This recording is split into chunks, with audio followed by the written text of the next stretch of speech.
Collector महोदय से सहारा निवेशकों की सूची सत्यापन के बाद प्राप्त हुआ है। पहले प्रत्येक तहसील स्तर पे सूची मंगाई गई थी, आवेदनों की स्क्रूटनी करके हमने भेजा था। फिर सहारा कंपनी को वो सूची सत्यापन के लिए भेजा गया था। सहारा कंपनी ने अपने अपने निवेशकों के खातों की इंक्वायरी करके उन्होंने सत्यापित सूची हमको दिया है। राजनांदगांव तहसील में 1042 निवेशकों की सूची आई है। उसके पश्चात जिला से हमको लगभग 1,85,00,000 की राशि उनके खाते में अंतरण हेतु प्राप्त हुई थी। इसी अनुक्रम में प्रतिदिन एसडीएम सर, तहसीलदार, हमारे नायब तहसीलदार, हमारे राजस्व की टीम, राजस्व निरीक्षक, सारे लोग अभी आवेदकों को बुला के कंटिन्यू दस्तावेजों के परीक्षण का काम कर रहे हैं।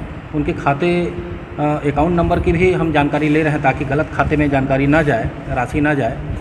पहले दिन 72 निवेशक आए थे क्यू साहब के, कल भी आए थे, और इन 2 दिनों में लगभग 105 निवेशकों के 1,74,000 राशि हमने संबंधित बैंक खाते में अंतरण करने की कार्रवाई की है।